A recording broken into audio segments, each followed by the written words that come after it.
escrito de Zbigniew Brzezinski, el gran tablero mundial, la supremacía estadounidense y sus imperativos. Capítulo 4. El agujero negro. La desintegración a finales de 1991, del que en términos territoriales era el mayor estado del mundo, creó un agujero negro en el mismo centro de Eurasia. Fue como si el Heartland de los geopolíticos hubiera desaparecido de pronto del mapa global. Esa nueva y sorprendente situación geopolítica constituye un gran reto para los Estados Unidos. Es evidente que la tarea inmediata consiste en reducir las probabilidades de anarquía política o de regreso a una dictadura hostil en un estado deshecho, pero que sigue estando en posesión de un poderoso arsenal nuclear. La tarea a largo plazo está aún por hacer, y consiste en cómo impulsar la transformación democrática y la recuperación económica de Rusia, impidiendo, al mismo tiempo, el resurgimiento de un imperio euroasiático que pueda obstruir la meta geoestratégica estadounidense de configurar un sistema euroatlántico más extenso y al que Rusia puede estar vinculada de manera estable y segura. La nueva situación geopolítica de Rusia. El colapso de la Unión Soviética fue la etapa final de la progresiva fragmentación del vasto bloque comunista sino-soviético, que durante un breve periodo de tiempo alcanzó, y en algunos terrenos incluso superó, la extensión del reino de Genghis Khan. Pero el más moderno bloque transcontinental euroasiático duró muy poco. Muy pronto, la defección de la Yugoslavia de Tito y la insubordinación de la China de Mao demostraron la vulnerabilidad del campo comunista a las aspiraciones nacionalistas, que resultaron ser más fuertes que los vínculos ideológicos. El bloque sino-soviético duró apenas 10 años, la Unión Soviética unos 70. Sin embargo, incluso más significativa desde el punto de vista geopolítico fue la destrucción del centenario gran imperio ruso dominado por Moscú. La desintegración de ese imperio fue acelerada por el fracaso general socioeconómico y político del sistema soviético, aunque gran parte de su malestar fue oculto casi hasta el fin por su secretismo y su autoaislamiento sistemático. De ahí que el mundo asistiera perplejo a la aparentemente repentina autodestrucción de la Unión Soviética. En el transcurso de 2 breves semanas de diciembre de 1991, los jefes de la República Rusa, Ucraniana y Bielorrusa declararon primero, de manera desafiante, la disolución de la Unión Soviética y luego su reemplazo formal por una entidad más difusa, llamada Comunidad de Estados Independientes, CIS, que incluía a todas las repúblicas soviéticas excepto las bálticas. Entonces se produjo la renuncia reciente de la presidencia soviética y la bandera de la URSS descendiendo por última vez de la torre del Kremlin. Finalmente, la Federación Rusa, y actualmente es un Estado-nación predominantemente ruso de 150 millones de habitantes, surgió como el sucesor de facto de la antigua Unión Soviética, al tiempo que las demás repúblicas, en las que viven otros 150 millones de personas, reafirmaron en diversos grados su soberanía independiente. El colapso de la Unión Soviética produjo una confusión geopolítica de dimensiones monumentales. En el transcurso de apenas 15 días, el pueblo ruso, que, en términos generales, era menos consciente que el mundo exterior de la proximidad de la desintegración de la Unión Soviética, descubrió de pronto que había dejado de ser el amo de un imperio transcontinental y que las fronteras de Rusia habían retrocedido en el Cáucaso hasta su posición de principios del siglo XIX, en Asia Central a la de mediados del siglo XIX y, lo que resultaba mucho peor y más doloroso, en el oeste a la de alrededor de 1600, poco después del reinado de Iván el Terrible. La pérdida del Cáucaso reavivó viejos temores estratégicos sobre el resurgimiento de la influencia turca. La pérdida de Asia Central produjo un sentimiento de carencia con respecto a los enormes recursos energéticos y minerales de la región, así como cierta ansiedad sobre la potencial amenaza islámica, y la independencia de Ucrania desafió la propia esencia de las pretensiones de Rusia, que se consideraba abanderada por designación divina de la identidad paneslava común.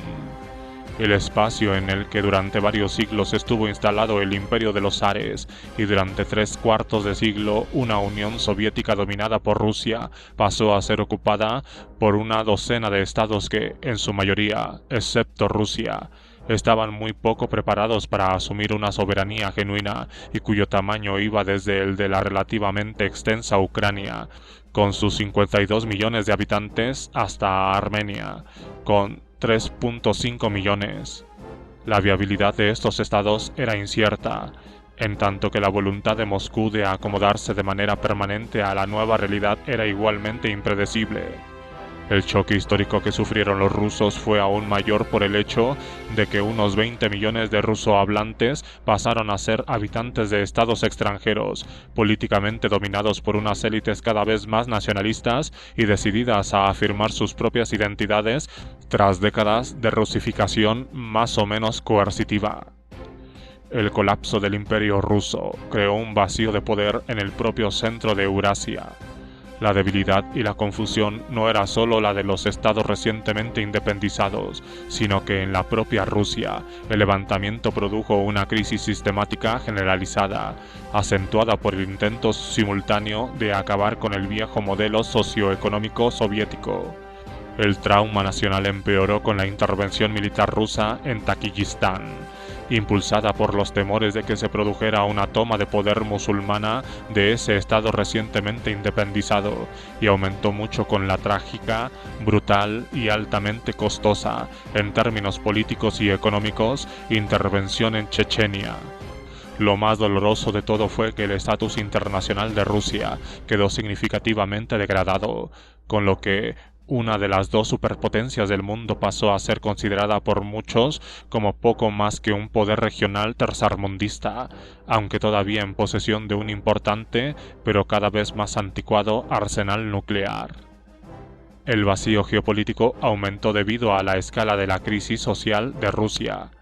El gobierno comunista de 3/4 de siglo había infligido un daño físico sin precedentes al pueblo ruso. Un porcentaje muy alto de sus individuos más dotados y emprendedores fueron asesinados o perecieron en el Gulag en cifras que se cuentan por millones. Además, durante este siglo el país también sufrió los estragos de la Primera Guerra Mundial, las matanzas de una prolongada guerra civil y las atrocidades y privaciones de la Segunda Guerra Mundial. El régimen comunista gobernante impuso una sofocante ortodoxia doctrinaria, al tiempo que aisló al país del resto del mundo. Sus políticas económicas fueron totalmente indiferentes a las preocupaciones ecológicas, por lo que tanto el medio ambiente como la salud del pueblo sufrieron mucho. De acuerdo con las estadísticas rusas oficiales, a mediados de los 90 solo un 40% de los recién nacidos llegaban sanos al mundo, mientras que alrededor de una quinta parte de los escolares de primer cursos sufrían de alguna forma de retraso mental. La longevidad masculina había descendido a 53.3 años y la cifra de muertes superaba a la de nacimientos. La salud social de Rusia era, de hecho, la típica de un país tercermundista medio. Los horrores y tribulaciones que sufrió el pueblo ruso en el transcurso de este siglo son inenarrables. Prácticamente ninguna familia rusa ha tenido la oportunidad de vivir una existencia civilizada normal. Considérese las implicaciones sociales de la siguiente secuencia de acontecimientos. La guerra ruso-japonesa de 1905, que terminó con una humillante derrota rusa. La primera revolución proletaria de 1905, que produjo una violencia urbana a gran escala. La Primera Guerra Mundial de 1914 a 1917, con sus millones de heridos y su impresionante desarticulación económica. La Guerra Civil de 1918 a 1921, que otra vez consumió varios millones de vidas y que devastó el territorio. la Guerra Ruso-Polaca de 1919 a 1920, que terminó en derrota para Rusia. El establecimiento del Gulag a principios de los años 20, que diezmó a la élite prerevolucionaria y produjo su abandono a gran escala de Rusia. La industrialización y la colectivización de principios y mediados de los años 30, que produjeron hambrunas masivas y millones de muertes en Ucrania y en Kazajistán.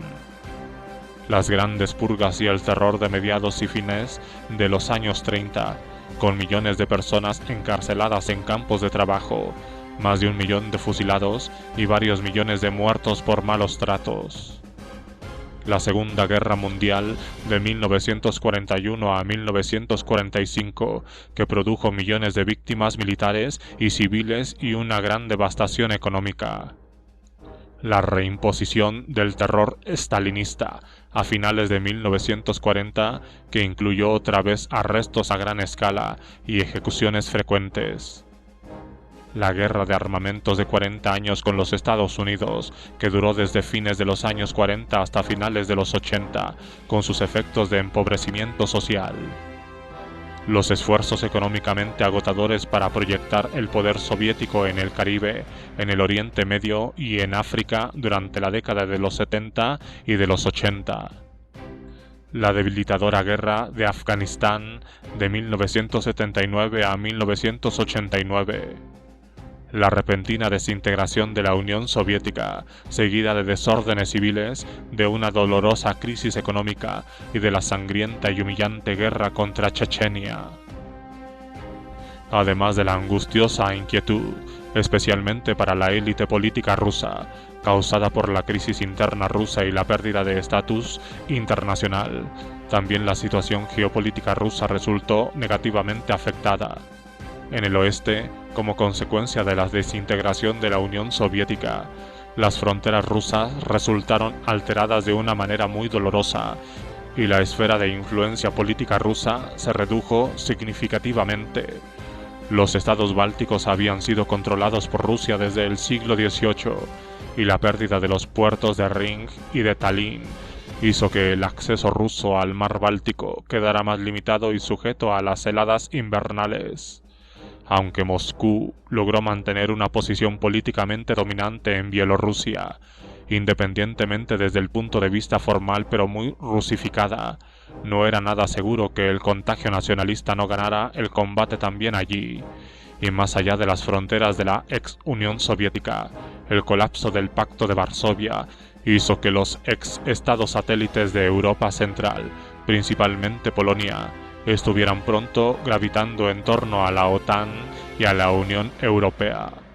Lo más problemático de todo fue la pérdida de Ucrania. La aparición de un Estado ucraniano independiente no solo obligó a todos los rusos a replantearse la naturaleza de su propia identidad política y étnica, sino que representó un revés geopolítico vital para el Estado ruso. El repudio de más de 300 años de historia imperial rusa significó la pérdida de una economía industrial y agrícola potencialmente rica, y de 52 millones de personas lo suficientemente cercanas a los rusos desde el punto de vista étnico y religioso como para hacer de Rusia un verdadero Estado imperial, grande y seguro de sí mismo. La independencia de Ucrania privó también a Rusia de su posición dominante en el Mar Negro, en el que Odessa había sido la principal puerta de acceso para Rusia al comercio con el Mediterráneo y con el mundo situado más allá de él. La pérdida de Ucrania fue muy grave desde el punto de vista geopolítico, ya que limitó drásticamente las oposiciones geoestratégicas de Rusia. Incluso sin los estados bálticos y sin Polonia, Rusia, con Ucrania bajo control, todavía podía aspirar al liderazgo de un activo imperio euroasiático en el que Moscú dominara a los no eslavos en el sur y en el suroeste de la ex Unión Soviética. Pero sin Ucrania y sin sus 52 millones de primos eslavos, cualquier intento de Moscú de reconstruir el imperio ruso dejaría, con toda seguridad, a Rusia enredada en solitario, en interminables conflictos con los pueblos no eslavos, que tenían nuevas inquietudes nacionales y religiosas. La guerra con Chechenia fue quizás el primero de esos casos. Además, Dado el declive de la tasa de nacimiento rusa y la tasa de nacimientos explosiva de los centroasiáticos, una nueva entidad euroasiática basada exclusivamente en el poder ruso, sin Ucrania, se volvería inevitablemente menos europea y más asiática con cada año que transcurriera. La pérdida de Ucrania no solo fue fundamental desde el punto de vista geopolítico, sino que también fue geopolíticamente catalítica. Las actuaciones de Ucrania, la declaración de la independencia de Ucrania en diciembre de 1991, su insistencia durante las importantes negociaciones en Bela-Besha, en que la Unión Soviética fuera reemplazada por una más laxa comunidad de estados independientes y especialmente la repentina imposición del mando ucraniano sobre las unidades del ejército soviético estacionadas en suelo ucraniano, impidieron que la comunidad de estados independientes fuera apenas una URSS más confederal con un nuevo nombre.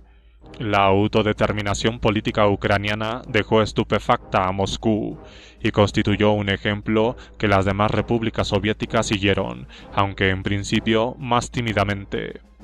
La pérdida de la posición dominante de Rusia en el mar Báltico se repitió en el Mar Negro no solo debido a la independencia de Ucrania, sino también porque los estados caucásicos recientemente independizados, Georgia, Armenia y Azerbaiyán, incrementaron las oportunidades de Turquía de restablecer su perdida influencia en la región.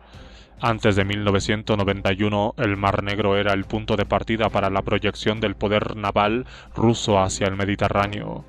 A mediados de los 90, Rusia solo mantenía una pequeña franja costera en el Mar Negro y tenía un contencioso sin resolver con Ucrania sobre los derechos de estacionamiento en Crimea de los restos de la flota soviética de ese mar, al tiempo que observaba, con una evidente irritación, las maniobras conjuntas navales y de desembarque OTAN-Ucrania y el creciente papel de Turquía en la región del Mar Negro.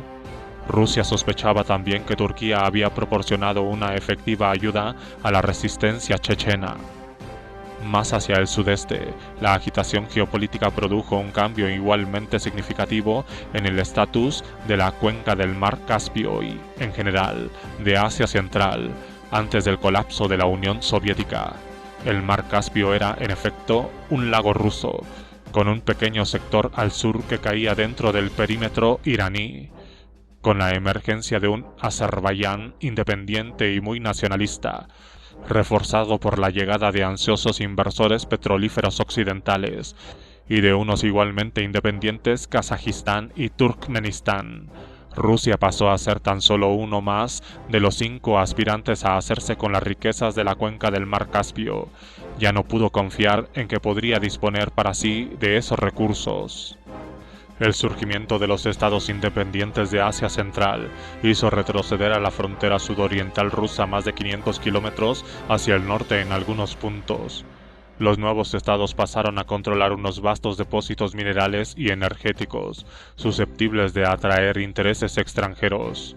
Era casi inevitable que no solo las élites, sino que, en poco tiempo, también los pueblos de esos estados se volvieran más nacionalistas y quizás cada vez más islámicos en apariencia. En Kazajistán, un vasto país con enormes recursos naturales pero cuyos casi 20 millones de habitantes están divididos en proporciones casi iguales entre kazajos y eslavos, es posible que las fricciones lingüísticas y nacionales se intensifiquen.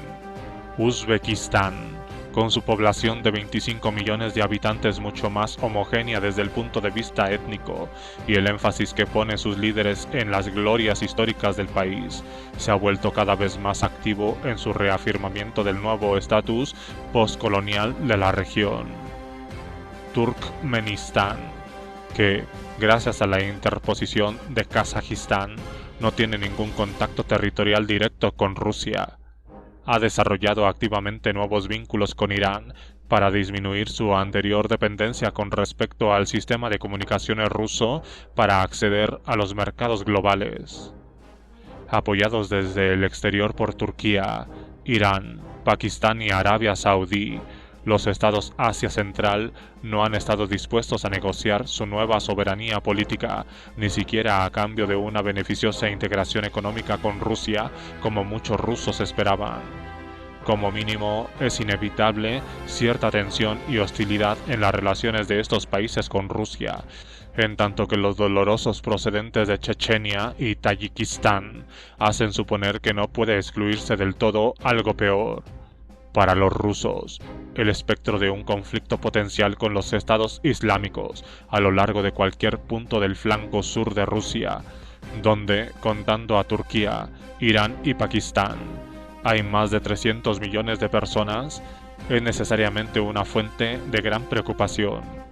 Finalmente, mientras su imperio se disolvía, Rusia debió también hacer frente a una inquietante nueva situación geopolítica en el lejano oriente, pese que allí no tuvo lugar ningún cambio territorial o político. Durante varios siglos, China había sido más débil y más atrasada que Rusia, al menos en los terrenos político-militares.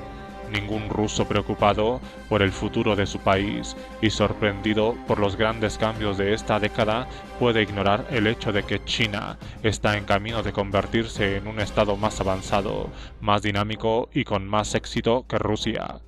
El poder económico chino, vinculado a la energía dinámica de sus 1.200 millones de habitantes, está invirtiendo la ecuación histórica entre los dos países, y los espacios vacíos de Siberia casi están pidiendo la colonización china.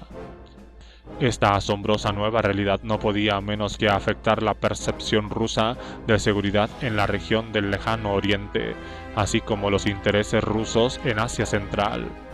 Antes de que pase mucho tiempo, estos acontecimientos podrían incluso superar la importancia geopolítica que supone para Rusia la pérdida de Ucrania. Sus implicaciones estratégicas fueron bien expresadas por Vladimir Lukin, el primer embajador postcomunista ruso en los Estados Unidos y más tarde presidente de la Comisión de Asuntos Exteriores de la Duma. En el pasado, Rusia se consideraba a la cabeza de Asia, aunque retrasada con respecto a Europa. Pero desde entonces, Asia se ha desarrollado con mucho mayor rapidez. Consideramos que estamos no tanto entre una Europa moderna y una Asia atrasada, sino más bien ocupando un extraño espacio medio entre dos Europas. En pocas palabras, Rusia, forjadora de un gran imperio territorial y hasta hace poco tiempo líder de un bloque ideológico de estado satélite que se extendía hasta el propio centro de Europa y hasta el mar de China meridional, se había convertido en un problemático estado-nación que carecía de accesos geográficamente sencillos hacia el mundo exterior y que era potencialmente susceptible de entrar en conflictos debilitadores con los vecinos de sus flancos occidental, sur y oriental. Solo los inhabitables e inaccesibles espacios del norte, casi permanentemente helados, parecían seguros desde el punto de vista geopolítico. Fantasmagoría geoestratégica. Por lo tanto, era inevitable que la Rusia post-imperial pasara por un periodo de confusión histórica y estratégica. El terrible colapso de la Unión Soviética y, especialmente, la sorprendente y poco esperada desintegración del gran imperio ruso han dado lugar en Rusia a un imponente proceso de autoexamen, a un amplio debate sobre el contenido de la definición histórica que en la actualidad Rusia debería adoptar para sí misma. Intensas discusiones públicas y privadas sobre cuestiones que en la mayor parte de las naciones ni siquiera se suscitan. ¿Qué es Rusia? ¿Dónde está Rusia? ¿Qué significa ser ruso? Estas preguntas no son solo teóricas. Cualquier respuesta que se les dé tiene un contenido significativo desde el punto de vista geopolítico. ¿Es Rusia un Estado-nación basado en una etnicidad puramente rusa o es, por definición, algo más? Como Gran Bretaña es más que Inglaterra, y por lo tanto está destinada a ser un Estado imperial. ¿Cuáles son, histórica, estratégica y étnicamente, las fronteras apropiadas para Rusia? Debería considerarse que la Ucrania independiente es una aberración temporal si se le evalúa en esos términos históricos, estratégicos y étnicos. Muchos rusos tienden a entenderlo así. Para ser ruso, ¿Tiene uno que ser étnicamente ruso, ruski? ¿O se puede ser ruso desde el punto de vista político, pero no étnico? Es decir, un Russianin, equivalente a británico, pero no a inglés. Por ejemplo, Yeltsin y algunos rusos han sostenido, con trágicas consecuencias, que los chechenos podrían y deberían ser considerados rusos. Un año antes de la desaparición de la Unión Soviética, un nacionalista ruso, uno de los pocos que vio aproximarse el fin, afirmó con desesperación: si ocurre ese terrible desastre, impensable para el pueblo ruso, y el Estado queda dividido, y el pueblo, robado y engañado por sus 1000 años de historia, de repente se queda solo, y sus nuevos hermanos se apropian de sus pertenencias, desaparecen en sus botes salvavidas nacionales, y navegan lejos del buque nodriza. Bien, no tenemos dónde ir. La estabilidad rusa, que incluye la idea de Rusia desde el punto de vista político, económico y espiritual, será reconstruida de nuevo. Recogerá lo mejor de su largo reino milenario y los 70 años de historia soviética que han pasado en un momento. Pero, ¿cómo? La dificultad de llegar a una respuesta que pueda resultar aceptable para el pueblo ruso y que, sin embargo, sea realista, se ha combinado con la crisis histórica del propio Estado ruso. A lo largo de casi toda su historia, ese Estado fue simultáneamente un instrumento de expansión territorial y también de desarrollo económico. También fue un Estado que, de forma deliberada, no se concibió a sí mismo como un instrumento puramente nacional en el sentido de la tradición europeo-occidental, sino que se definió como el ejecutor de una misión especial supranacional, definiendo la idea rusa de diversas maneras, ya sea en términos religiosos, geopolíticos o ideológicos. De pronto, cuando el Estado se encogió territorialmente y la dimensión étnica se volvió predominante, esa misión fue repudiada. Además, a la crisis post-soviética del Estado ruso, de su esencia, por decirlo de alguna manera, se sumó el hecho de que Rusia debió enfrentarse no solo al desafío de haber sido privada de pronto de su vocación misionera imperial, sino que fue presionada por los modernizadores domésticos y por sus asesores occidentales para que abandonara su papel económico tradicional de mentor, dueño y gestor del bienestar social, con el fin de cerrar el profundo abismo existente entre el retraso social de Rusia y las partes más avanzadas de Eurasia. Esto llevó nada menos que a una revolucionaria limitación del papel internacional e interno del Estado ruso que trastornó profundamente las pautas más arraigadas de la vida interna rusa y contribuyó a generar un sentimiento de desorientación geopolítica con efectos divisorios en la élite política rusa. En ese confuso escenario, como era de esperar, la pregunta de ¿a dónde va Rusia? ¿Y qué es Rusia? Dio lugar a un buen número de respuestas.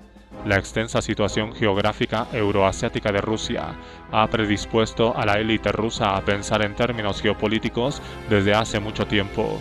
El primer ministro de Exteriores de la Rusia post-imperial y post-comunista, Andrei Kozyrev, confirmó esa manera de ver las cosas en una de sus primeros intentos de definir la manera en que la nueva Rusia debería comportarse en la escena internacional. Apenas un mes después de la disolución de la Unión Soviética, sostuvo: al abandonar el mesianismo pusimos rumbo hacia el pragmatismo. Entendimos pronto que la geopolítica está reemplazando a la ideología. En términos generales, puede considerarse que, como reacción al colapso de la Unión Soviética, surgieron tres grandes opciones geoestratégicas, cuyos contenidos se solapaban parcialmente. Cada una de ellas estaba vinculada, en último término, a las inquietudes de Rusia con respecto a sus estatus en relación con los Estados Unidos, y cada una de ellas tenía además algunas variantes internas. Esas diversas opciones pueden clasificarse así. 1.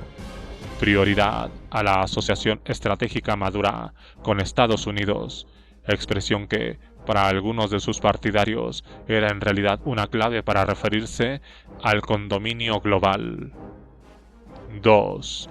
énfasis en el extranjero próximo como el principal interés de Rusia. Algunos defendían cierta forma de integración económica dominada por Moscú, pero otros ponían sus esperanzas en una eventual restauración de una parte del control imperial para crear una potencia más capaz de equilibrar a Estados Unidos y Europa. 3. Una contraalianza que incluyera algún tipo de coalición euroasiática anti-Estados Unidos, con el fin de reducir la preponderancia estadounidense en Eurasia. Aunque la primera de estas opciones fue inicialmente la más popular entre el nuevo equipo de gobierno del presidente Yeltsin, la segunda se volvió políticamente prominente poco después, como parte de la crítica a las prioridades geopolíticas de Yeltsin. La tercera, por su parte, se hizo oír algo más tarde, hacia mediados de los años 90, como reacción al sentimiento cada vez más extendido de que la geoestrategia de la Rusia postsoviética era poco clara y estaba fracasando. Finalmente, las tres demostraron ser históricamente inadecuadas y derivadas de concepciones más bien fantasmagóricas del poder actual, el potencial internacional y los intereses en el extranjero de Rusia. Inmediatamente después del colapso de la Unión Soviética, la postura inicial de Yeltsin era el colorario de la vieja pero nunca del todo exitosa concepción occidentalizadora en el pensamiento político ruso, la de que Rusia pertenecía al mundo occidental, debía formar parte del mundo occidental y, en la medida de lo posible, debería imitar al mundo occidental en su propio desarrollo interno. Esta concepción fue adoptada por el propio Yeltsin y por su ministro de Exteriores, y Yeltsin fue muy explícito en su denuncia del legado imperial de Rusia.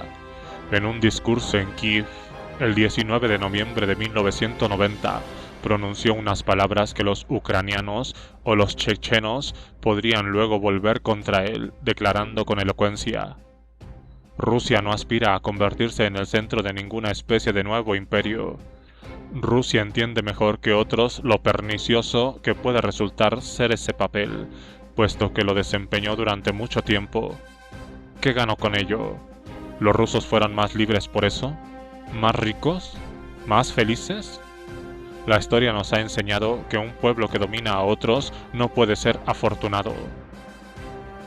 La postura deliberadamente amigable adoptada por Occidente, especialmente por los Estados Unidos, hacia los nuevos líderes rusos fue un incentivo para los occidentalizadores postsoviéticos del establishment de la política exterior rusa.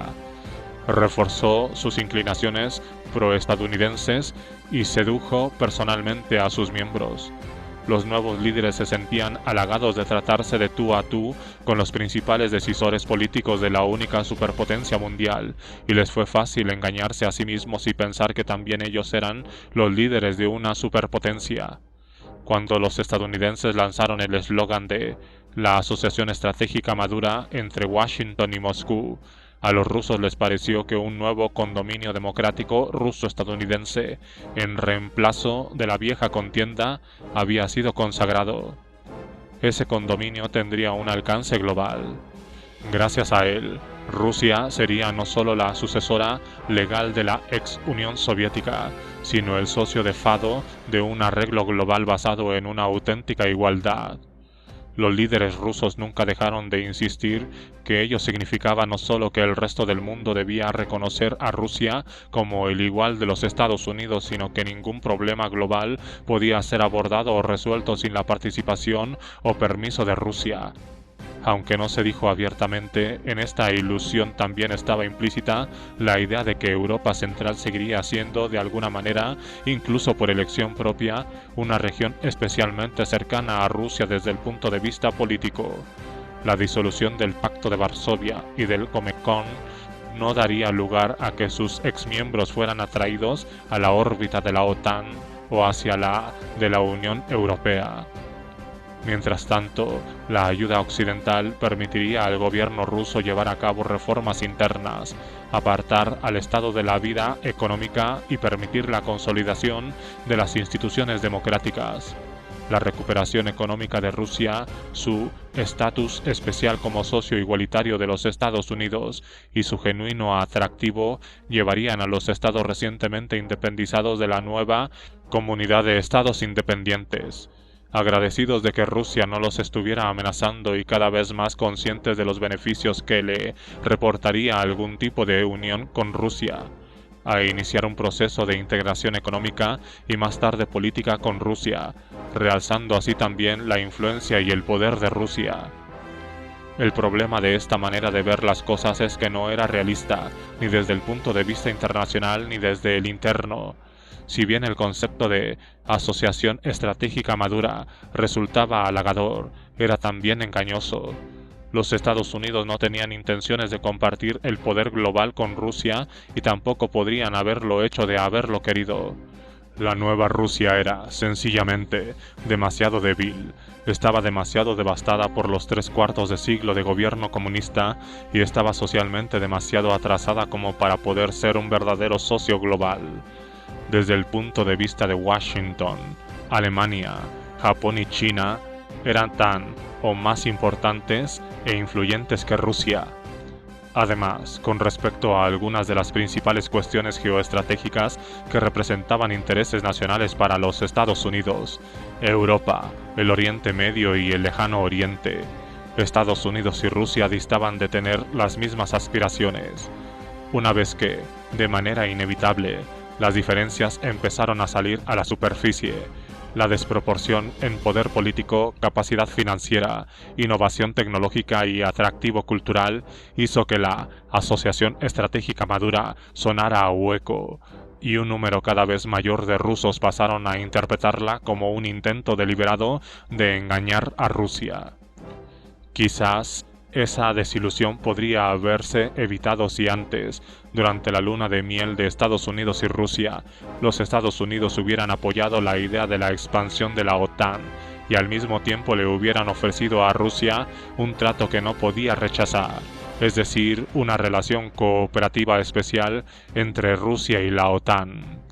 Si los Estados Unidos hubieran apoyado con claridad y decisión la idea de ampliar la alianza, estipulando que Rusia debía ser incluida de alguna manera en el proceso, quizás la subsiguiente desilusión rusa con la asociación madura, así como el progresivo debilitamiento de la posición política de los occidentalizadores en el Kremlin, se podría haber evitado. Esto se podía haber hecho durante la segunda mitad de 1993, justo después de que en agosto Yeltsin respaldara públicamente el interés de Polonia de unirse a la Alianza Transatlántica, que calificó de coherente con los intereses de Rusia.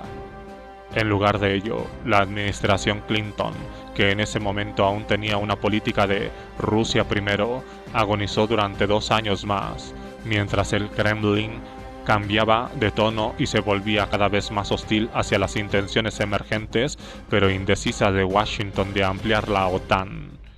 Cuando Washington decidió en 1996 convertir a la ampliación de la OTAN en la meta central de la política estadounidense de establecer una comunidad de seguridad euroatlántica más extensa y más segura, los rusos se habían encerrado en una oposición rígida.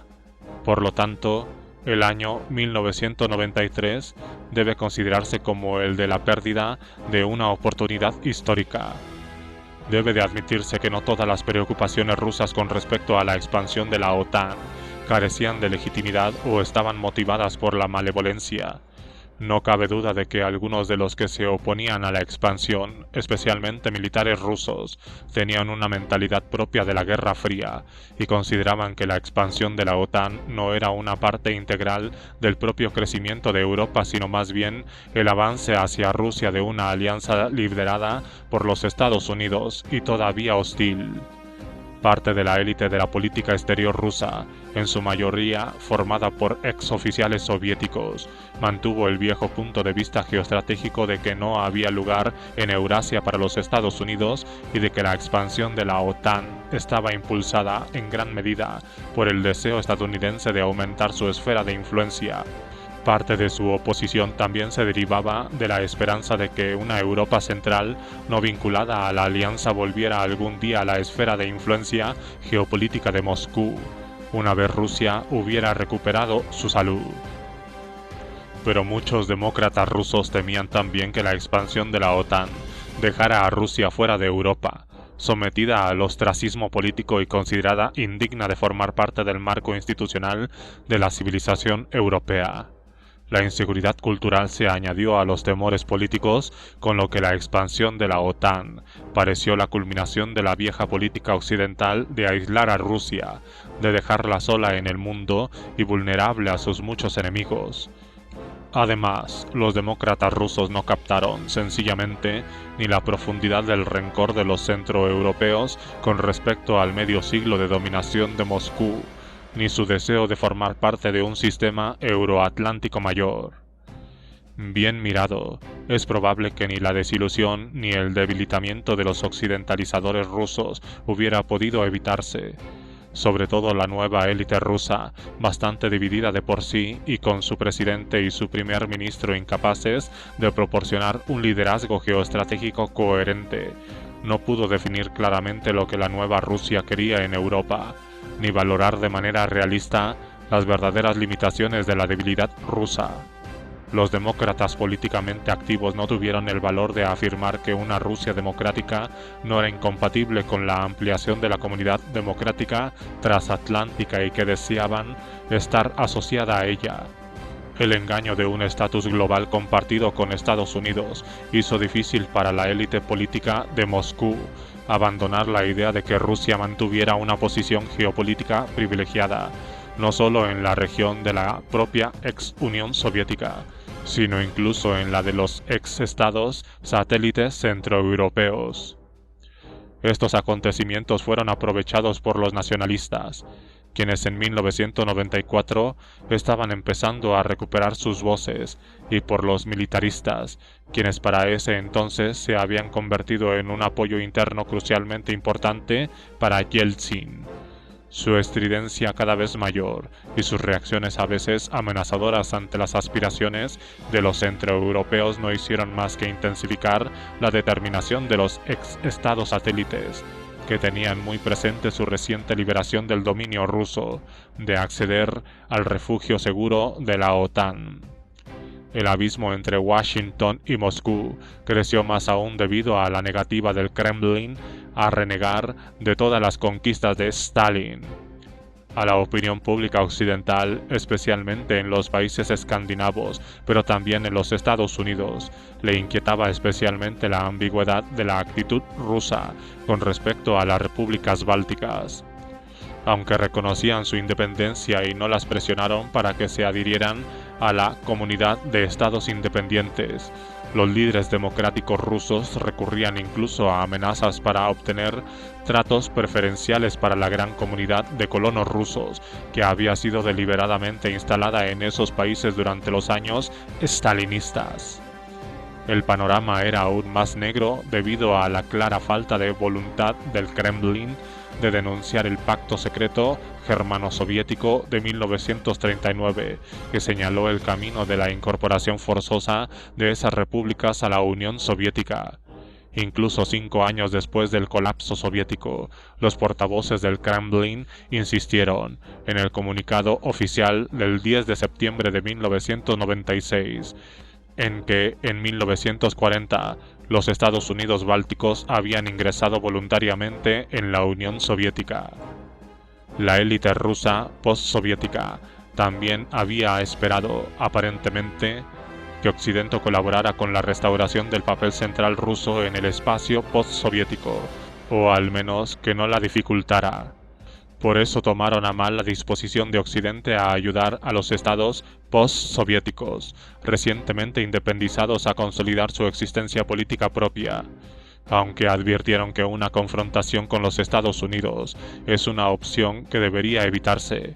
Los analistas más experimentados de la política exterior estadounidense sostuvieron: no del todo incorrectamente, que los Estados Unidos buscaban la reorganización de las relaciones interestatales en toda Eurasia, mediante la cual no habría un solo poder líder en el continente sino más potencias medias, relativamente estables y algunas moderadamente poderosas, pero necesariamente inferiores a los Estados Unidos en sus capacidades individuales o incluso colectivas. A este respecto, Ucrania era crucial. La creciente disposición estadounidense, especialmente desde 1994, a conceder una alta prioridad a las relaciones entre Estados Unidos y Ucrania, y para ayudar a Ucrania a conservar su nueva libertad nacional, fue considerada por muchos en Moscú, incluso por los occidentalizadores, como una política dirigida contra los intereses vitales rusos de volver a llevar a Ucrania en un futuro al redil común. La futura reintegración de Ucrania sigue siendo un artículo de fe para muchos de los miembros de la élite política rusa. El resultado de ello es que el cuestionamiento ruso, geopolítico e histórico, del estatus separado de Ucrania entró en colisión frontal con la postura estadounidense de que una Rusia imperial no puede ser democrática. Además, la asociación estratégica madura entre dos democracias resultó ser ilusoria debido a razones puramente internas. Rusia estaba, sencillamente, demasiado atrasada y devastada por el gobierno comunista como para poder ser un socio democrático viable de los Estados Unidos. Esa realidad principal no pudo ser oscurecida por la altisonante retórica sobre la asociación. Además, la ruptura de la Rusia postsoviética con su pasado era solo parcial. Casi todos sus líderes democráticos, incluso los que estaban genuinamente desilusionados con el pasado soviético, eran no solo productores del sistema soviético sino ex altos cargos de la élite gobernante. No eran ex disidentes, como en Polonia o en la República Checa. Las principales instituciones del poder soviético, aunque debilitadas, desmoralizadas y corruptas, seguían estando allí. Un símbolo de esa realidad y de la persistente presencia del pasado comunista era del centro de mesa histórico de Moscú, la continuada presencia del mausoleo de Lenin. Era como si la Alemania post-nazi estuviera gobernada por la clase nazi de nivel medio de los Gauleiter, y que estos declamaran eslóganes democráticos mientras que el mausoleo de Hitler siguiera estando aún en el centro de Berlín. A la debilidad política de la nueva élite democrática se sumó la crisis a gran escala de la economía rusa. La necesidad de emprender grandes reformas para apartar de la economía al Estado ruso generó unas expectativas excesivas con respecto a la ayuda occidental, especialmente la estadounidense. Aunque esa ayuda, sobre todo la alemana y la estadounidense, fue cada vez más importante, incluso en la mejor de las circunstancias no era capaz de conducir a una rápida recuperación económica. La insatisfacción social resultante dio un mayor apoyo al coro cada vez más vociferante de los críticos desilusionados que sostenían que la asociación con los Estados Unidos era una simulación y que resultaba beneficiosa para los Estados Unidos pero dañina para Rusia. En resumen, en los años inmediatamente posteriores al colapso de la Unión Soviética, no existieron las precondiciones objetivas ni subjetivas necesarias para que pudiera establecerse una asociación efectiva global. Sencillamente, los occidentalizadores democráticos querían mucho y podían dar muy poco a cambio. Deseaban una asociación igualitaria, o más bien un condominio, con los Estados Unidos, una mano relativamente libre de dentro de la comunidad de estados independientes, y que Europa Central siguiera siendo una tierra de nadie geopolítica. Pero su ambivalencia sobre la historia soviética, su falta de realismo sobre el poder global, la profundidad de la crisis económica y la ausencia de un apoyo social amplio les impidió crear la Rusia estable y verdaderamente democrática que el concepto de asociación igualitaria implicaba. Rusia tenía que pasar primero por un prolongado proceso de reforma política, un proceso igualmente largo de estabilización democrática y un proceso aún más largo de modernización socioeconómica. Luego debía transformar en profundidad su manera de entender las nuevas realidades geopolíticas, no solo en Europa Central sino especialmente dentro del ex imperio ruso, y transformar su mentalidad imperial en una mentalidad nacional, antes de que una auténtica asociación con los Estados Unidos pudiera ser una opción viable desde el punto de vista geopolítico. Bajo esas circunstancias, no resulta sorprendente que la prioridad en el extranjero próximo se convirtiera a la vez en el mayor objeto de críticas de la opción pro-occidental y en una temprana alternativa para la política exterior.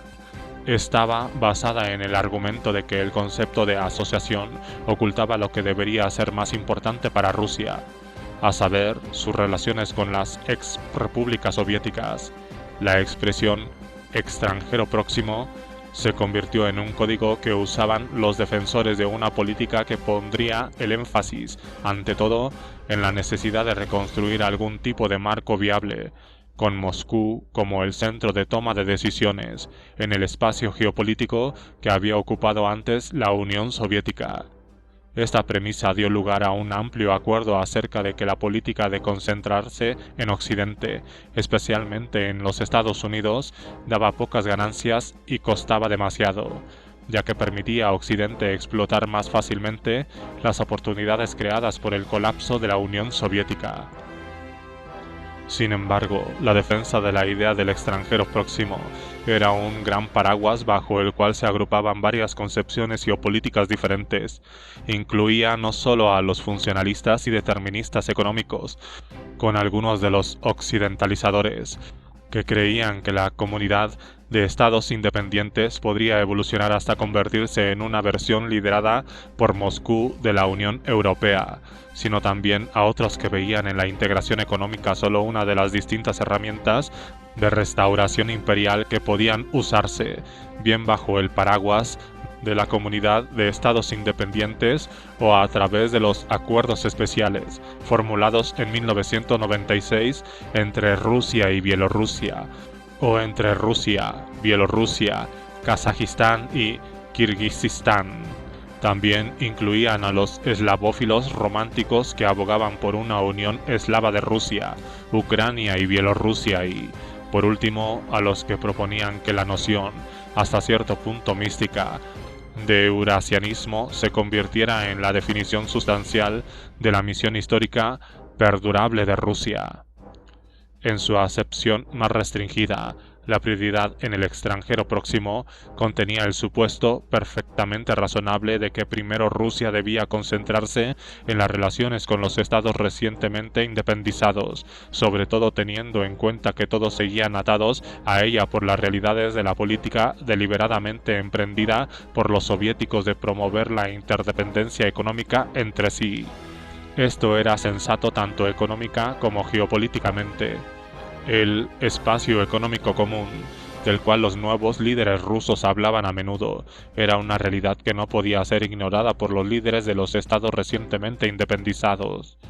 La cooperación, e incluso algún tipo de integración, era una necesidad económica. Por lo tanto, no solo fue normal, sino deseable la promoción de instituciones conjuntas en la comunidad de estados independientes, para terminar con los trastornos económicos y por la fragmentación producida por la desintegración política de la Unión Soviética. Para algunos rusos, la promoción de la integración económica fue por lo tanto una reacción funcionalmente efectiva y políticamente responsable a lo que había ocurrido. La analogía con la Unión Europea se citaba a menudo como relevante para la situación post-soviética. La restauración del imperio era una opción rechazada explícitamente por los abogados más moderados de la integración económica. Así, por ejemplo, en un influyente informe titulado Una estrategia para Rusia, publicado ya en agosto de 1992 por el Consejo para la Política Exterior y de Defensa, un grupo de prominentes personalidades y funcionarios gubernamentales recomendó muy acertadamente la integración post-imperial ilustrada como el programa apropiado para el espacio económico común post-soviético. Sin embargo, el énfasis en el extranjero próximo no era solo una doctrina políticamente benigna de cooperación económica regional, Su contenido geopolítico tenía resonancias imperiales. Incluso el informe relativamente moderado de 1992 hablaba de una Rusia recuperada, en condiciones de establecer una asociación estratégica con Occidente y en la que Rusia tendría el papel de regular la situación en Europa Oriental, Asia Central y el Lejano Oriente. Otros defensores de esta prioridad eran más descarados y se referían explícitamente al papel exclusivo de Rusia en el espacio postsoviético, acusando a Occidente de tener una política antirrusa debido a la ayuda que proporcionaba a Ucrania y a los otros estados recientemente independizados. Un ejemplo típico pero absolutamente extremo fue el argumento expuesto por Ambartsumov, quien en 1993 presidía la Comisión de Asuntos Exteriores del Parlamento y que antes había defendido la prioridad de la asociación. Ambartsumov afirmó abiertamente que el ex espacio soviético era una esfera de influencia geopolítica exclusivamente rusa. En enero de 1994 se adhirió a esta posición el hasta entonces enérgico abogado de la prioridad pro-occidental, el ministro de Exteriores Andrei Kozyrev, quien afirmó que Rusia debe preservar su presencia militar en regiones que han estado durante siglos en su esfera de interés. De hecho, el Izvestia informó el 8 de abril de 1994 que Rusia había logrado retener no menos de 28 bases militares en el territorio de los estados recientemente independizados y una línea dibujada en un mapa que uniera las bases militares rusas en Kaliningrado, Moldavia, Crimea, Armenia, Tayikistán y las islas Kuriles correspondían aproximadamente a de los límites exteriores de la ex Unión Soviética. En septiembre de 1995, el presidente Yeltsin hizo público un documento oficial sobre la política rusa hacia la comunidad de estados independientes que codificaba las metas rusas de la siguiente manera. El objetivo principal de la política rusa hacia la comunidad de estados independientes es crear una asociación de estados económica y políticamente integrados capaz de reivindicar su propio lugar en la comunidad mundial. Consolidar a Rusia como la fuerza principal en la formación de un nuevo sistema de relaciones políticas y económicas interestatales en el territorio del espacio postsoviético. Nótese el énfasis puesto en la dimensión política del esfuerzo, en la referencia a una única entidad que reclama su lugar en el sistema mundial y en el papel dominante de Rusia dentro de esa nueva entidad. Coherentemente con este énfasis, Moscú insistió en que los vínculos políticos y militares entre Rusia y la recientemente constituida Comunidad de Estados Independientes también debería reforzarse, que debía crearse un mando militar común, que las Fuerzas Armadas de los estados de la Comunidad de Estados Independientes debían unirse mediante un tratado formal, que las fronteras externas de la Comunidad de Estados Independientes debían estar sujetas a un control centralizado, es decir, el de Moscú, que las fuerzas rusas debían desempeñar un papel decisivo en todas las acciones de mantenimiento de la paz dentro de la Comunidad de Estados Independientes, y que debía establecerse una política exterior común dentro de la Comunidad de Estados Independientes, cuyas principales instituciones se han establecido en Moscú y no en Minsk, como se había acordado en principios de 1991, y cuyas cumbres son precedidas por el presidente ruso. Y eso no era todo. El documento de septiembre de 1995 también declaraba que la televisión y las emisiones de radio rusas en los países extranjeros cercanos deberían garantizarse, debería apoyarse la difusión de la prensa rusa en la región, y Rusia debería entrenar a los altos funcionarios nacionales para los estados de la Comunidad de Estados Independientes. Debería prestarse una especial atención a la restauración de la posición de Rusia como principal centro educativo en el territorio del espacio postsoviético, con el propósito de educar a la joven generación de los estados de la Comunidad de Estados Independientes en un espíritu de relaciones amistosas con Rusia. Reflejando esta actitud, a principios de 1996, la Duma rusa llegó a declarar no válida la disolución de la Unión Soviética. Además, durante la primavera del mismo año, Rusia firmó dos acuerdos que daban lugar a una mayor integración económica y política entre Rusia y los miembros más complacientes de la Comunidad de Estados Independientes. Uno de estos acuerdos, firmado con gran pompa y ceremonia, dio lugar en efecto a una unión entre Rusia y Bielorrusia dentro de una nueva comunidad de repúblicas soberanas. La abreviatura rusa SSR recordaban intencionadamente a la de la Unión Soviética, SSSR, y el otro, firmado por Rusia, Kazajistán, Bielorrusia y Kirguistán, postulaban la creación a largo plazo de una comunidad de estados integrados. Ambas iniciativas indicaban la impaciencia rusa ante los lentos progresos de la integración dentro de la comunidad de estados independientes y su determinación de seguir promoviéndola. La insistencia en el extranjero próximo para realzar los mecanismos centrales de la comunidad de estados independientes combinó así algunos elementos de dependencia en un determinismo económico objetivo con una fuerte dosis de determinación imperial subjetiva. Pero nada de esto proporcionó una respuesta más filosófica ni tampoco geopolítica a la pregunta que seguía mordiendo de ¿qué es Rusia? ¿Cuál es su verdadera misión? ¿Cuál es su extensión apropiada? Este vacío fue lo que la cada vez más atractiva doctrina del euroasianismo, también centrada en los países extranjeros cercanos, intentó llenar.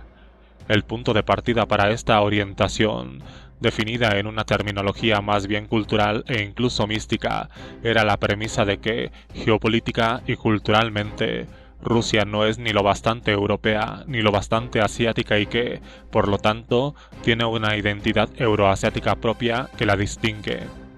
Esa identidad es el legado del extraordinario control especial de Rusia sobre la enorme masa territorial situada entre Europa Central y las costas del Océano Pacífico, el legado de la estatalidad imperial que Moscú forjó a lo largo de 4 siglos de expansión hacia el este.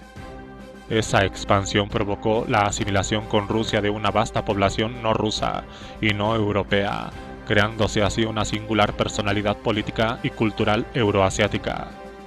El eurasianismo como doctrina no fue una creación postsoviética. Surgió por primera vez en el siglo XIX, pero alcanzó una mayor penetración en el XX como una alternativa coherente al comunismo soviético y como reacción a la supuesta decadencia occidental.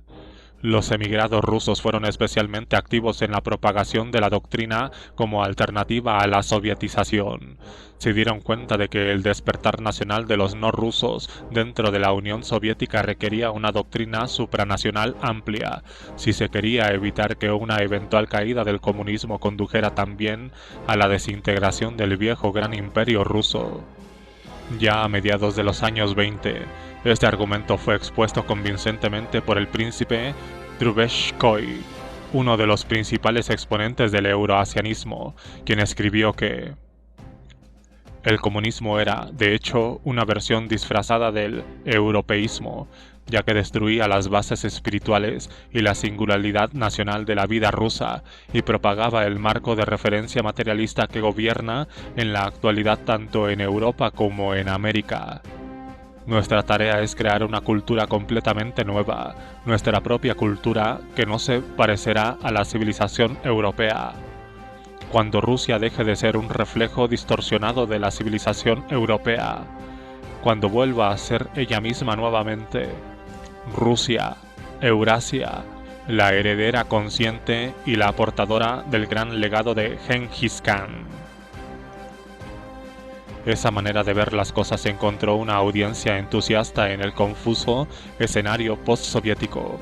Por un lado, del comunismo se condenaba como una traición a la ortodoxia rusa y a la especial y mística idea rusa. Por otro, el occidentalismo era repudiado porque los países occidentales, especialmente los Estados Unidos, eran percibidos como corruptos, culturalmente antirrusos y con tendencia a negar a Rusia la validez de sus pretensiones, que tenían raíces históricas y geográficas, de mantener un control exclusivo sobre la masa continental euroasiática. El eurasianismo consiguió un lustre académico gracias a los muy citados escritores del historiador, geógrafo y etnógrafo Lev Gumilev, cuyas obras La Rusia medieval y la Gran Estepa, Los ritmos de Eurasia y la geografía de la etnia en los tiempos históricos contenían poderosos argumentos en favor de la proposición de que Eurasia es el escenario geográfico natural de la particular etnia del pueblo ruso, consecuencia de una simbiosis histórica entre los rusos y los habitantes no rusos de las grandes estepas que creó una singular identidad cultural y espiritual euroasiática. Gumilev advertía que una adaptación a las costumbres occidentales llevaría, ni más ni menos, a que el pueblo ruso perdería sus propias etnia y alma. Estas maneras de ver las cosas fueron retomadas, aunque de una manera más primitiva, por una gran variedad de políticos nacionalistas rusos. El expresidente de Yeltsin, Alexander Rutskoy, por ejemplo, afirmó que, de la observación de la situación geopolítica de nuestro país, resulta evidente que Rusia representa el único puente entre Asia y Europa. Quien logre controlar este espacio, controlará el mundo. El contrincante comunista de Yeltsin en 1996, Gennady Zyuganov, adoptó, pese a su vocación marxista-leninista, el énfasis místico del eurasianismo al referirse al especial papel espiritual y misionero del pueblo ruso en los vastos espacios de Eurasia, sosteniendo que este papel proporcionaba a Rusia tanto una vocación cultural única como una base geográfica especialmente ventajosa para ejercer el liderazgo global. Una versión más sobria y pragmática del eurasianismo fue la propuesta por el líder de Kazajistán, Nursultán Nazarbayev, enfrentado en su país con una división incluso casi demográfica entre los kazajos nativos y los colonos rusos, y en busca de una fórmula que diluyera, de alguna manera, las presiones de Moscú para la integración política. Nazarbayev propagó la noción de Unión Euroasiática como alternativa a la anónima y poco efectiva Comunidad de Estados Independientes. Aunque su versión carecía del contenido místico del pensamiento euroasianista más tradicional y ciertamente no postulaba un papel misionero especial para los rusos como líderes de Eurasia, se derivaba de la idea de que Eurasia, definida geográficamente en términos análogos a los de la Unión Soviética, constituía un todo orgánico que debía tener también una dimensión política. En cierta medida, el intento de asignar al extranjero próximo la prioridad más alta en el pensamiento geopolítico ruso estaba justificado en el sentido de que era absolutamente necesario, en términos económicos y de seguridad, obtener cierto grado de orden y de acuerdo entre la Rusia post-imperial y los nuevos estados independientes. Sin embargo, lo que dio un toque surrealista a gran parte de la discusión fue la idea persistente de que, de alguna manera, ya fuese voluntariamente a causa de la economía, o como consecuencia de una eventual recuperación de Rusia de su poder perdido, por no hablar de la misión especial rusa, euroasiática o eslava. La integración política del antiguo imperio era tanto deseable como posible. A este respecto, la comparación con la Unión Europea, evocada con frecuencia, no tiene en cuenta una distinción fundamental. La Unión Europea, por más que permita una influencia especial de Alemania, no está dominada por una única potencia que supere por sí sola a todos los demás miembros combinados en PNB relativo, población o territorio.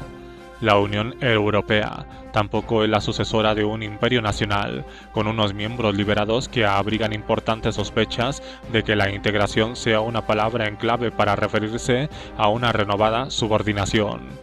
Aún así, es posible imaginar fácilmente la reacción de los estados europeos si Alemania hubiera declarado formalmente que su meta era consolidar y expandir su liderazgo en la Unión Europea en las líneas del pronunciamiento ruso de septiembre de 1995 antes citado. La analogía con la Unión Europea sufre de otra deficiencia. Las economías europeo-occidentales, abiertas y relativamente desarrolladas, estaban preparadas para la integración democrática, y la mayor parte de los europeos occidentales percibían unos beneficios económicos y políticos tangibles en esa integración. Los países europeo-occidentales más pobres también podían beneficiarse de subsidios sustanciales. En cambio, los nuevos estados independientes consideraban que Rusia era políticamente inestable, que seguían manteniendo ambiciones de dominación y que económicamente representaba un obstáculo para su participación en la economía global y para que pudieran acceder a las muy necesarias inversiones extranjeras. La oposición a las concepciones de integración de Moscú eran particularmente fuerte en Ucrania. Sus líderes reconocieron pronto que tal integración, especialmente a la luz de la reserva rusa sobre la legitimidad de la independencia de Ucrania, llevaría eventualmente a la pérdida de la soberanía nacional. Además, el trato de mano dura que daba Rusia al nuevo Estado ucraniano, su falta de voluntad para reconocer a las fronteras ucranianas, el cuestionamiento de los derechos ucranianos sobre Crimea, su insistencia en mantener un control extraterritorial exclusivo sobre el puerto de Sebastopol, dio al reciente despertado nacionalismo ucraniano un claro cariz antirruso. La autodefinición de la nación ucraniana durante la crucial etapa formativa de la historia del nuevo Estado se desvió así de su orientación tradicional antipolaca o antirrumana, y en cambio se centró en la oposición a cualquier tipo de propuesta rusa sobre una comunidad de estados independiente más integrada, sobre una comunidad eslava especial, junto a Rusia y Bielorrusia, y sobre una unión euroasiática considerada todas ellas como tácticas imperiales rusas. La determinación de Ucrania de preservar su independencia recibió apoyo externo. Aunque inicialmente Occidente, especialmente los Estados Unidos, había tardado en reconocer la importancia geopolítica de un Estado ucraniano autónomo, hacia mediados de los 90 tanto los Estados Unidos como Alemania se habían convertido en importantes partidarios de la identidad independiente de Kiev. En julio de 1996, el secretario estadounidense de Defensa declaró: "La importancia de Ucrania como país independiente para la seguridad y la estabilidad de toda Europa es innegable".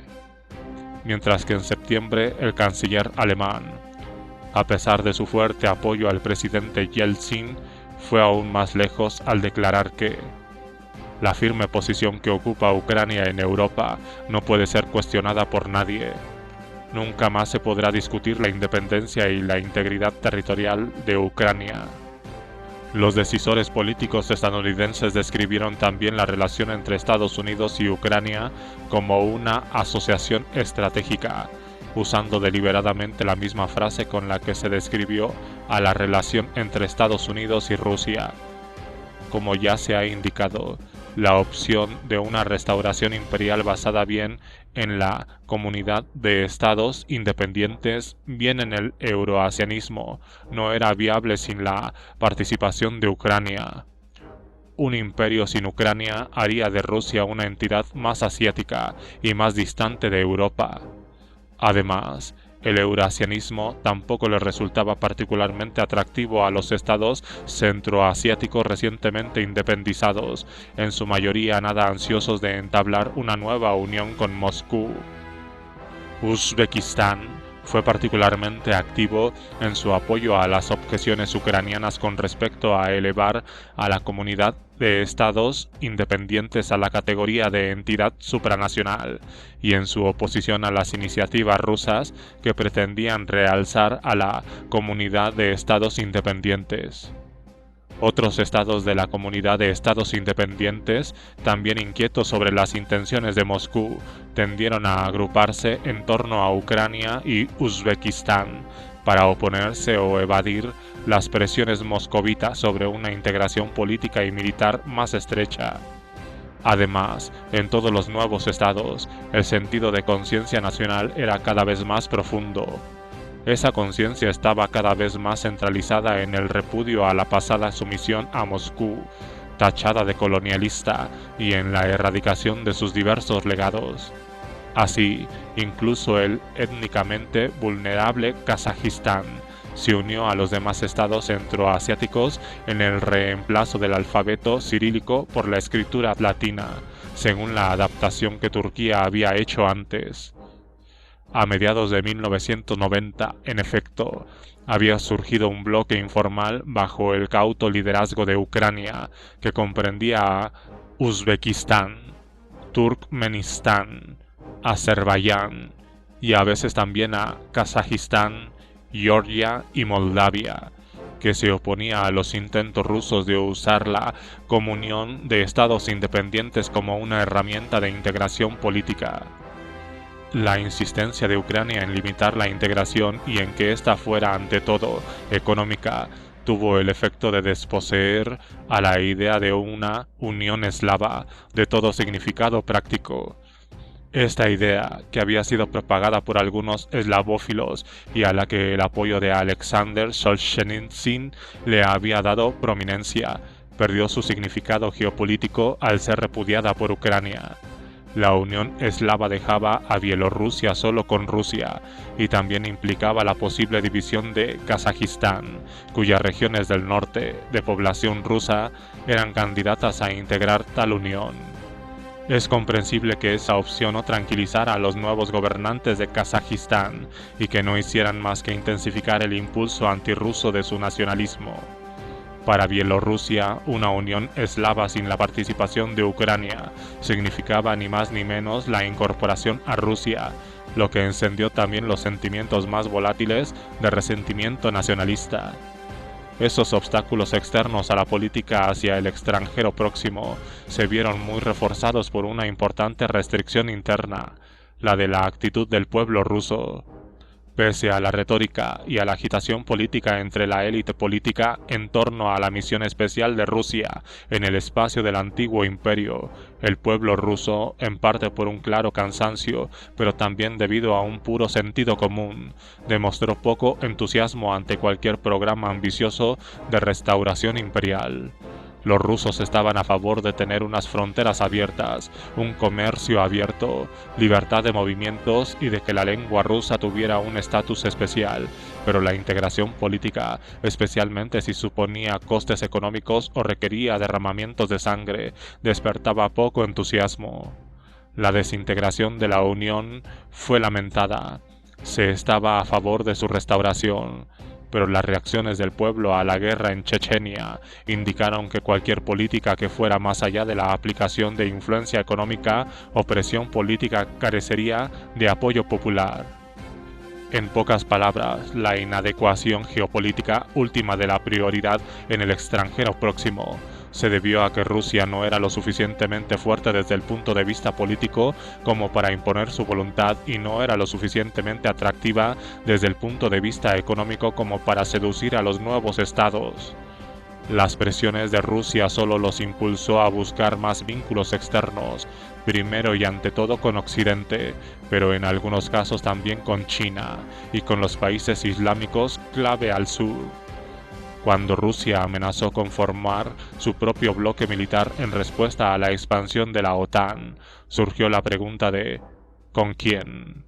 Y la respuesta era aún más dolorosa. Como máximo, quizás con Bielorrusia y Tayikistán.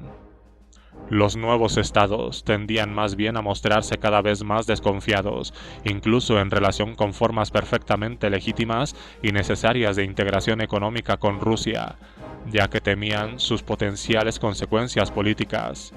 Al mismo tiempo, las ideas de la supuesta misión euroasiática de Rusia y de la mística eslava sirvieron solo para aislar aún más a Rusia de Europa y, en general, de Occidente. lo que perpetuó así la crisis post-soviética y retrasó la necesaria modernización y occidentalización de la sociedad rusa en las líneas de lo que Kemal Atatürk hizo en Turquía tras el colapso del Imperio Otomano.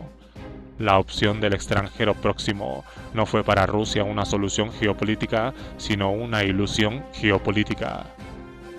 Excluidas las posibilidades de establecer un condominio con los Estados Unidos y la política del extranjero próximo, ¿qué otras opciones estratégicas estaban abiertas para Rusia?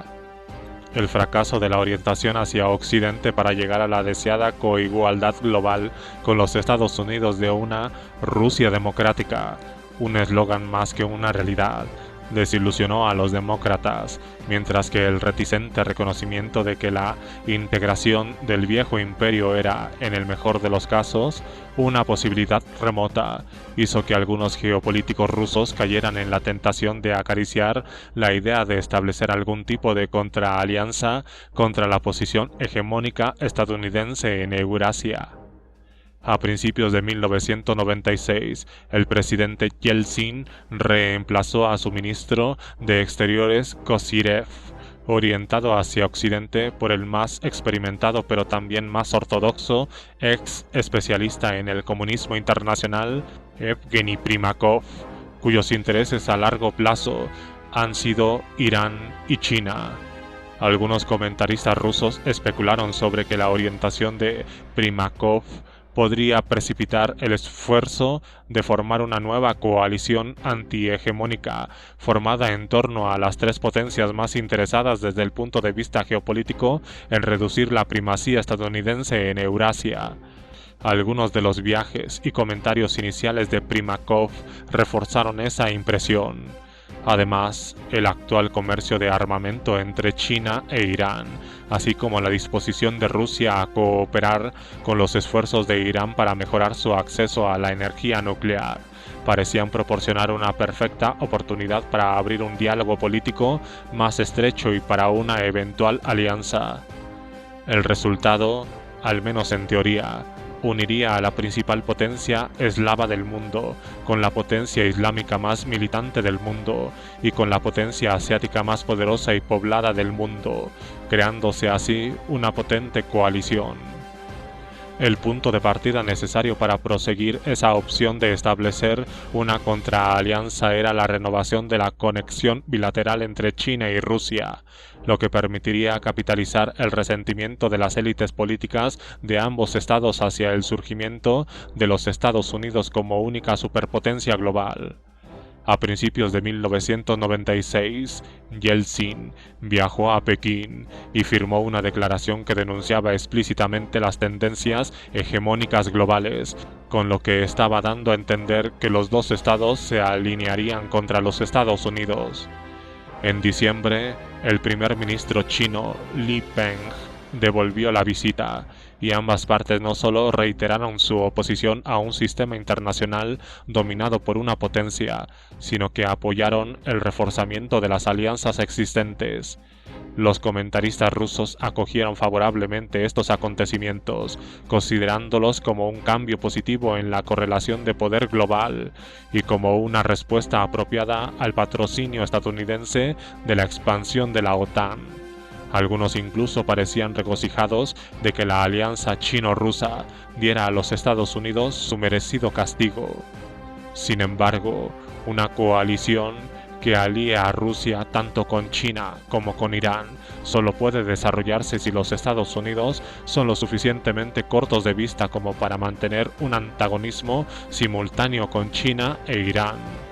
No hay duda de que esa eventualidad no puede excluirse, y la conducta estadounidense en 1995 a 1996 casi parecía coherente con la idea de que los Estados Unidos estaban buscando una relación de antagonismo tanto con Teherán como con Pekín. Pero ni Irán ni China estaban preparados para unir estratégicamente a su suerte a la de una Rusia inestable y débil. Ambos se dieron cuenta de que semejante coalición, si iba más allá de alguna ocasional orquestación táctica, arriesgaría sus respectivas posibilidades de acceso al mundo más avanzado, a la exclusiva capacidad de inversión y a la necesaria tecnología punta de este. Rusia tenía muy poco que ofrecer como para poder ser considerada como un socio verdaderamente valioso en una coalición antihegemónica. De hecho, sin una ideología compartida y solo unida por un sentimiento antihegemónico, esta coalición habría sido esencialmente una alianza de una parte del tercer mundo contra las partes más avanzadas del primer mundo. Ninguno de sus miembros habría ganado mucho con ello, y China, especialmente, se habría arriesgado a perder sus enormes flujos de inversión. También para Rusia, el fantasma de una alianza entre China y Rusia incrementaría mucho las posibilidades de que Rusia volviera a sufrir restricciones de tecnología y capital occidental. El alineamiento acabaría condenando a todos sus participantes, ya fueran 2 o 3, a un aislamiento prolongado y a un atraso compartido. Además, China sería el socio principal de cualquier esfuerzo serio por parte de Rusia de dar forma a esa coalición antihegemónica. Al ser China más poblada, más industriosa, más innovadora, más dinámica y a albergar en potencia ciertas ambiciones territoriales con respecto a Rusia, sería inevitable que Rusia quedara relegada al estatus de socio menor, mientras que al mismo tiempo China carecería de los medios y probablemente de los genuinos deseos necesarios para ayudar a Rusia a superar su atraso.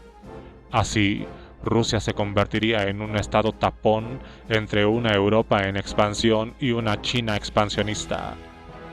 Por último, algunos expertos rusos en política exterior siguieron manteniendo la esperanza de que un estancamiento en la integración europea, provocado quizás en parte por los desacuerdos internos occidentales sobre la futura configuración de la OTAN, podría llegar a crear al menos unas oportunidades de tácticas para posibles escarceos germano-rusos o franco-rusos, en ambos casos en detrimento de la conexión transatlántica entre Europa y los Estados Unidos. Esta perspectiva no era nada nueva, ya que durante la Guerra Fría, Moscú había intentado periódicamente jugar la carta alemana o a la francesa. No obstante, algunos de los analistas geopolíticos moscovitas consideraban razonable el cálculo de que un estancamiento en los asuntos europeos crearía unas oportunidades tácticas que podrían ser explotadas contra los Estados Unidos. Pero eso era lo máximo que podía hacerse, formular meras opciones tácticas. No es probable que Francia o Alemania abandonen sus conexiones con los Estados Unidos. No puede excluirse un coqueteo ocasional, centralizado en algún tema muy definido, especialmente por parte de los franceses, pero una inversión geopolítica de alianzas tendría que ir precedida de una gran conmoción de los asuntos europeos por una ruptura de la unificación europea y de los vínculos transatlánticos. E incluso en ese caso, es improbable que los estados europeos se mostraran dispuestos a proseguir con un alineamiento geopolítico verdaderamente extenso con una desorientada Rusia. Por lo tanto, ninguna de las posibilidades de contraalianza ofrece, en último análisis, una alternativa viable. La solución para los nuevos dilemas geopolíticos de Rusia no está en el establecimiento de una contraalianza, ni se realizará a través de la ilusión de mantener una asociación estratégica en condiciones de igualdad con los Estados Unidos, ni mediante el esfuerzo en crear alguna nueva estructura política y económicamente integrada en el espacio de la ex Unión Soviética. Al plantear estas posibilidades se evade la única opción que en realidad está abierta a Rusia. El dilema de la alternativa única. La única verdadera opción geoestratégica de Rusia. La opción que podría dar a Rusia un papel internacional realista y también maximizar las oportunidades de transformarse y modernizarse socialmente, está en Europa. Y no en cualquier Europa, sino en la Europa transatlántica de la Unión Europea y la OTAN, en expansión. Tal Europa está en proceso de formación, como hemos visto en el capítulo 3, y es también posible que permanezca estrechamente vinculada a los Estados Unidos. Esa es la Europa a la que Rusia debería vincularse para evitar un peligroso aislamiento geopolítico. Para los Estados Unidos, Rusia es demasiado débil como para ser un socio, pero demasiado fuerte para ser tan solo un paciente. Y es muy posible que se convierta en un problema, a menos que los Estados Unidos promuevan un arreglo que ayude a convencer a los rusos de que la mayor alternativa para su país es establecer una conexión cada vez más orgánica con una Europa transatlántica. Aunque no hay posibilidades de que se establezca una alianza estratégica entre Rusia y China, o entre Rusia e Irán a largo plazo, es evidente la importancia que tiene para los Estados Unidos evitar políticas que puedan distraer a Rusia de tomar la necesaria decisión geopolítica. En la medida de lo posible, las relaciones estadounidenses con China e Irán deberían, por lo tanto, ser formuladas teniendo en mente su impacto en los cálculos geopolíticos rusos. Perpetuar ilusiones sobre grandes opciones geoestratégicas solo puede retrasar la elección histórica que Rusia debe hacer para poner fin a su profundo malestar. Solo una Rusia dispuesta a aceptar las nuevas realidades de Europa, tanto económicas como geopolíticas, podrá beneficiarse internamente de la ampliación del alcance de la cooperación transcontinental europea en materia de comercio, comunicaciones, inversiones y educación. La participación de Rusia en el Consejo de Europa es, por lo tanto, un paso en una muy buena dirección. Es el anticipo de unos mayores vínculos institucionales entre la nueva Rusia y la Europa en proceso de expansión. También supone que, si Rusia sigue ese camino, no le quedará otra alternativa que la de emular, en el futuro, la conducta elegida por la Turquía post-otomana, que decidió despojarse de sus ambiciones imperiales y embarcarse muy decididamente en el camino de la modernización, la europeización y la democratización. Ninguna otra alternativa puede ofrecer a Rusia los beneficios que puede darle una Europa moderna, rica y democrática vinculada a los Estados Unidos. Europa y los Estados Unidos no representan una amenaza para una Rusia que se comporte como un Estado-nación no expansivo y democrático. No abrigan ambiciones territoriales con respecto a Rusia, algo que China podría hacer algún día, ni tampoco comparten una frontera insegura y potencialmente violenta, como es el caso de la frontera entre Rusia y las naciones musulmanas del sur, étnica y territorialmente poco clara. Por el contrario, tanto para Europa como para los Estados Unidos, una Rusia nacional y democrática es una entidad geopolíticamente deseable, una fuente de estabilidad en el volátil complejo euroasiático. Por consiguiente, Rusia se enfrenta al dilema de que, para que la opción a favor de Europa y los Estados Unidos brinde beneficios tangibles, hace falta, en primer lugar, una clara abjuración del pasado imperial y, en segundo lugar, que no se haga ninguna tergiversación sobre los vínculos políticos y de seguridad en expansión entre Europa y los Estados Unidos. El primer requisito implica adaptarse al pluralismo geopolítico que prevalece actualmente en el espacio de la ex Unión Soviética. Este requisito no excluye la cooperación económica, preferentemente según el modelo de la vieja Asociación Europea de Libre Comercio, pero no es compatible con que se pongan límites a la soberanía política de los nuevos estados, por la sencilla razón de que ellos no lo desean. Lo más importante en este sentido es la necesidad de que Rusia acepte de manera clara y sin ambigüedades la existencia individual de Ucrania, sus fronteras y su propia identidad nacional. El segundo requisito puede ser aún más difícil de digerir. Una relación verdaderamente cooperativa con la comunidad transatlántica no puede basarse en la idea de que los estados democráticos de Europa desean formar parte de ella, puedan verse excluidos por deseo ruso. La expansión de esa comunidad no debe hacerse con prisas y no debería, por cierto, basarse en ningún sentimiento antirruso.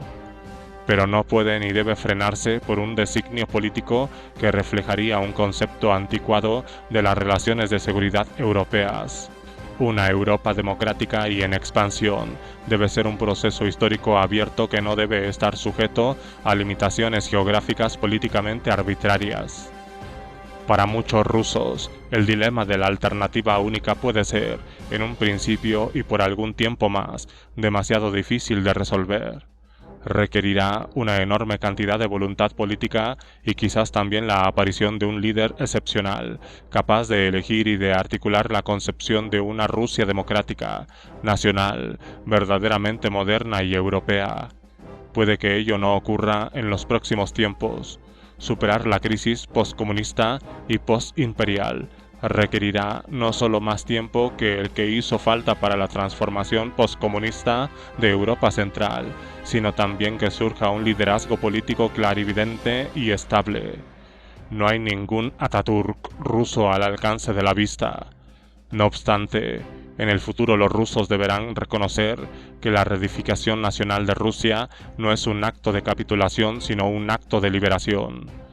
Tendrán que aceptar que lo que Yeltsin dijo en Kiev en 1990 sobre un futuro no imperial para Rusia era algo absolutamente acertado, y una Rusia auténticamente no imperial seguiría siendo una gran potencia que destacara en Eurasia, que es de lejos la mayor unidad territorial del mundo.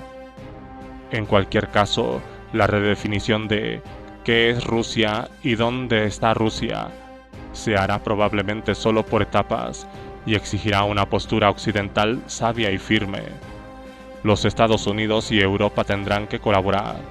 Deberían ofrecer a Rusia no solo un tratado especial o una carta con la OTAN, sino que también deberían empezar a explorar junto a Rusia la configuración de un futuro sistema transcontinental de seguridad y cooperación que vaya mucho más allá de la estructura laxa de la Organización para la Seguridad y Cooperación en Europa, OSCE. Y si Rusia consolida sus instituciones democráticas internas y hace progresos tangibles en el desarrollo económico basado en el libre mercado, una asociación cada vez más estrecha con la OTAN y con la Unión Europea no debería descartarse. Al mismo tiempo, es igualmente importante que Occidente, especialmente los Estados Unidos, lleven a cabo políticas que perpetúen el dilema de la alternativa única de Rusia. La estabilización política y económica de los nuevos estados postsoviéticos es un factor decisivo para la autodefinición histórica de Rusia. De ahí que el apoyo a los nuevos estados postsoviéticos, para impulsar el pluralismo geopolítico en el espacio del ex-imperio soviético, debe ser un elemento esencial en la política diseñada para inducir a Rusia a ejercer sin ambigüedad su opción europea. 3 de esos estados son especialmente importantes desde el punto de vista geopolítico: Azerbaiyán, Uzbekistán y Ucrania. Un Azerbaiyán independiente puede servir como corredor para que Occidente acceda a la cuenca del Mar Caspio, rica en energía, y a Asia Central. Un Azerbaiyán sojuzgado supondría, por el contrario, el aislamiento de Asia Central con respecto al mundo exterior, lo que a su vez la haría políticamente vulnerable a las presiones rusas para la reintegración. Uzbekistán, la nación más vital y más poblada de los estados de Asia Central, representa un importante obstáculo para que Rusia pueda controlar nuevamente la región. Su independencia es básica para la supervivencia de los demás estados de Asia Central y es el estado menos vulnerable a las presiones rusas. Sin embargo, Ucrania es todavía más importante. A medida que avance el proceso de ampliación de la Unión Europea y de la OTAN, Ucrania podrá llegar a estar en posesión de elegir si desea formar parte de alguna de esas organizaciones. Es posible que, para reforzar su estatus autónomo, Ucrania desee unirse a ambas, una vez que éstas lleguen a sus fronteras y cuando su propia transformación interna le dé las cualificaciones necesarias para acceder a ellas. Aunque eso llevará tiempo, no es demasiado pronto para que Occidente, que entre tanto debe reforzar sus vínculos económicos y de seguridad con Kiev, empiece a considerar la década del 2005 al 2015 como una franja de tiempo razonable para indicar la progresiva inclusión de Ucrania, reduciendo con ello el riesgo de que los ucranianos teman que la expansión de Europa se detenga en la frontera polaco-ucraniana. Pese a sus protestas, es probable que Rusia acceda a la ampliación de la OTAN en 1999, en la que ingresarían varios estados centroeuropeos, porque la brecha cultural y social entre Rusia y Europa Central es mucho mayor desde la caída del comunismo. En cambio, para Rusia sería incomparablemente más difícil aceptar el ingreso de Ucrania en la OTAN, porque ello significaría reconocer que el destino de Ucrania ha dejado de estar orgánicamente vinculado al de Rusia. Sin embargo, para que Ucrania sobreviva como Estado independiente, deberá formar parte, más que de Eurasia, de Europa Central. Y para que pueda formar parte de Europa Central, deberá compartir por completo los vínculos de los centroeuropeos con la OTAN y con la Unión Europea. La aceptación rusa de esos vínculos definirá, por lo tanto, el sentido de las propias decisiones de Rusia sobre si convertirse verdaderamente en una parte de Europa.